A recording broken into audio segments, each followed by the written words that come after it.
आज का हमारा टॉपिक है थायराइड ग्लैंड। पहले हम जानेंगे इसकी डायग्राम के बारे में एंड उसके function and hypothyroidism and hyperthyroidism के बारे में जानेंगे। चलिए देखते हैं पहले इसके डायग्राम के बारे में। इसका डायग्राम बटरफ्लाई शेप का होता है, कुछ इस तरह।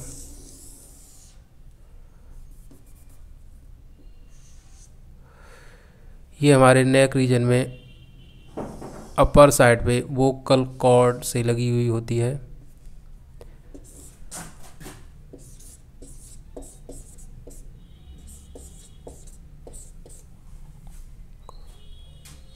ठीक, और लोअर साइड में ट्रैकिया, जिसे विंड पाइप भी बोलते हैं।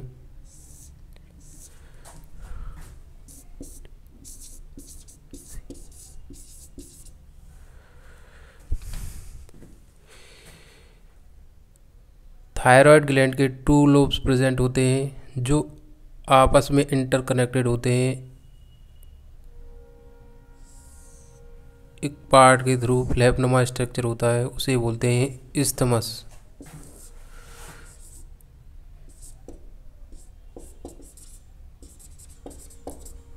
ठीक, थायराइड ग्लैंड के इनर में प्रेजेंट होते हैं in stromal tissue.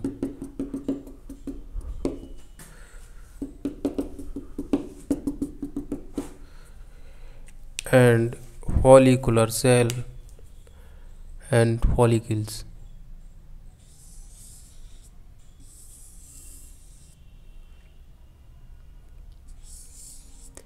One side आपको बना के दिखा दे रहा हूँ मैं। ये जो होते हैं कोबाइडल एपिथेलियम से बने होते हैं।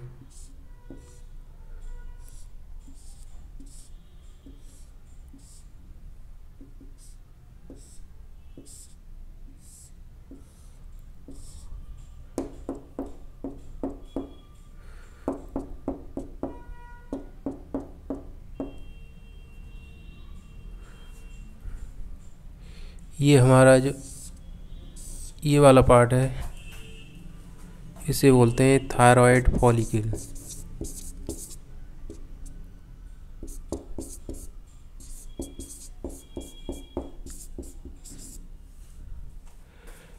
एंड इसकी जो वन सेल है ये वाली, इसे बोलते हैं फॉलिकुलर सेल।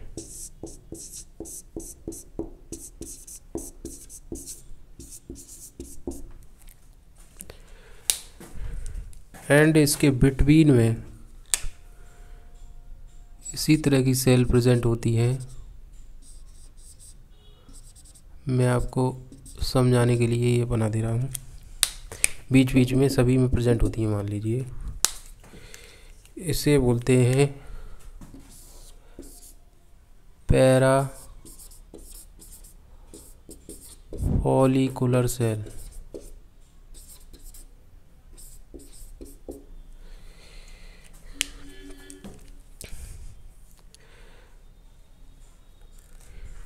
ये बाइलोब्ड स्ट्रक्चर होता है, ये मैंने आपको बता दिया। इसी तरह से इधर भी सेल प्रेजेंट होती हैं बहुत सारी। अब इनसे रिलीज होते हैं हार्मोन। थायराइड फॉलिकल या फॉलिकुलर सेल से रिलीज होते हैं 2 हार्मोन।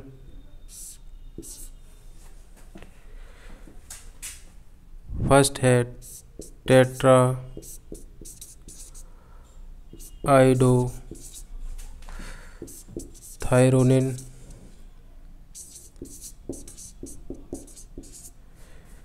जिसे T4 एंड थायरोक्सिन भी बोलते हैं।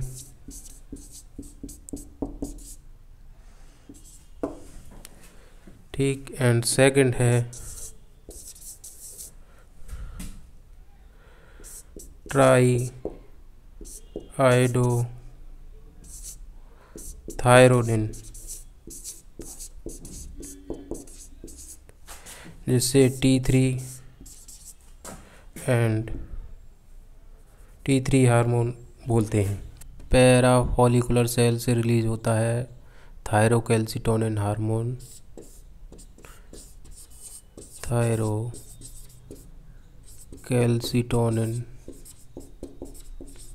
हार्मोन जिसे शॉर्ट में TCT भी बोलते हैं, ये रिस्पॉन्सिबल होता है हमारे ब्लड में कैल्शियम लेवल को रेगुलेट करता है। ठीक, अब मैंने ये जो पैरा फॉलिकुलर सेल बनाई हैं ये सभी में प्रेजेंट होती हैं। पूरी जो थायराइड ग्लैंड होती है उसमें ये सेल इधर भी प्रेजेंट होती हैं इसी तरह, जो रिलीज़ करती हैं थायरोकैल्सिटोनिन हार्मोन। ठीक, थायराइड ग्लैंड की नॉर्मल फंक्शनिंग के लिए आयोडीन इज़ वेरी इसेंशियल। अगर हमारी डाइट में आयोडीन की डेफिशिएंसी होती है तो उसकी वजह से हमारी जो थायराइड ग्लैंड होती है उस पर स्वेलिंग आ जाती है, जिसे नॉर्मली ग्वाइटरी या घेंगा रोग बोलते हैं, जिसमें हाइपोथायरॉयडिज्म हो जाता है, जिसमें थायराइड हार्मोन जो है हाइपो हो जाता है, इसकी कमी हो जाती है।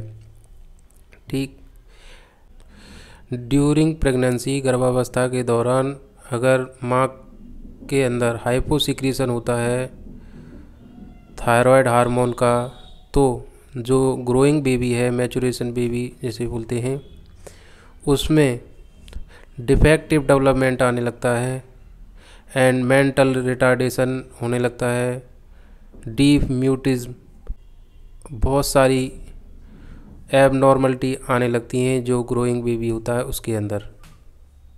ठीक, एंड अडल्ट वुमेन में अगर थायराइड हार्मोन की कमी होती है तो उसकी वजह से जो मेंस्ट्रुएशन साइकिल होती है उसमें इर्रेगुलरिटी आने लगती है।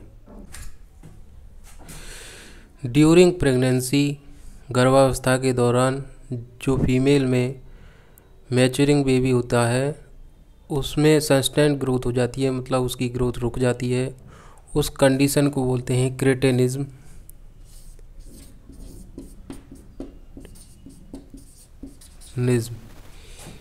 ये 2 टाइप का होता है। 1 टाइप होता है कॉन्जेनाइटल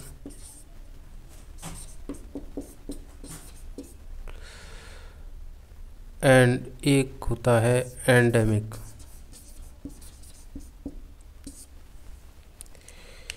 कॉन्जेनाइटल जो होता है ये होता है एक जेनेटिक,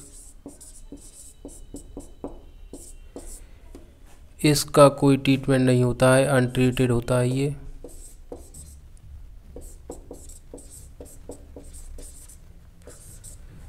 इसका कोई ट्रीटमेंट नहीं है। ठीक, एंड एंडेमिक ये आयोडीन डेफिशिएंसी से होता है।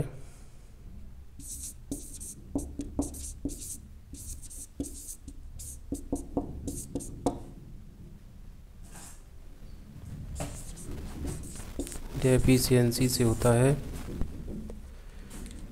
ठीक, ये ट्रीटेड होता है, इसका ट्रीटमेंट प्रेजेंट है।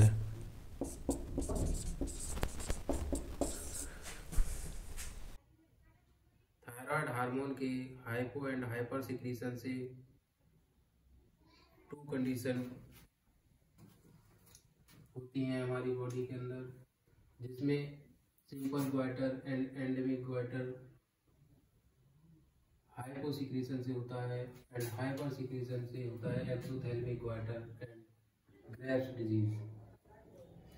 सिंपल ग्वाइटर में बेसल मेटाबॉलिक रेट डिक्रीज हो जाता है एंड टेम्परेचर भी डिक्रीज हो जाता है, हार्ट रेट भी डिक्रीज होता है एंड ब्लड प्रेशर भी डिक्रीज हो जाता है।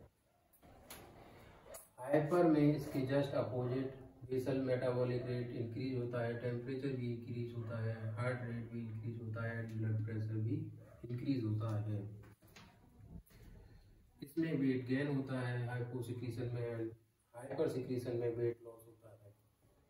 इसमें कॉन्स्टिपेशन होने लगता है जिसे कब्ज बोलते हैं, डायरिया जिसे दस्त बोलते हैं। ये तो इसमें मैंने डिफरेंस करा दिया जिससे आपको हाइपो एंड हाइपर में कुछ कंफ्यूजन ना रहे। BMR का मतलब समझिए, बेसल मेटाबॉलिक रेट, इसकी होती है फुल फॉर्म।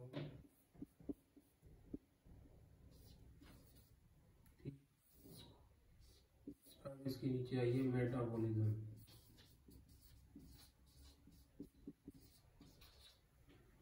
मेटाबॉलिज्म के अंदर 2 कंडीशन होती हैं, तो कैटाबॉलिज्म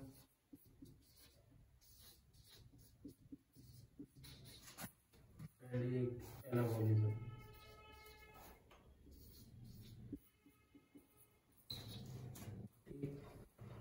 कैटाबॉलिज्म किसी चीज का टूटना एंड एनाबॉलिज्म मींस बनना। इसका एग्जाम्पल देखिए, ग्लाइकोजन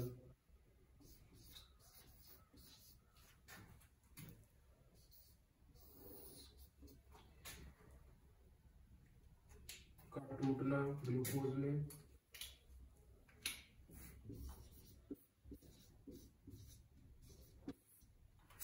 तो यहाँ पे ग्लाइकोजन तो टूटा और ग्लूकोज बना।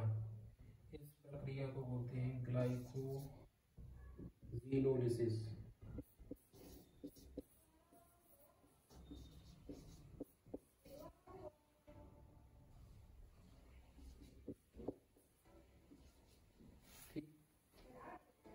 इसमें ग्लाइकोजन टूटा एंड ग्लूकोज बना। ये आपको समझ आया मेटाबॉलिज्म का मतलब। चलिए जानते हैं फंक्शन ऑफ थायराइड हार्मोन के बारे में। थायराइड हार्मोन प्ले करता है important role in regulation of basal metabolic rate, ठीक। एंड सेकंड है also support the process of red blood cell formation, जो रेड ब्लड सेल होती हैं उसकी फॉर्मेशन में ये सहायता करता है। एंड थर्ड है control metabolism of carbohydrate, protein and fats, ठीक। नेक्स्ट है maintenance of water and electrolyte balance, also influenced by thyroid hormone. And next है very important role in all type of growth, इसमें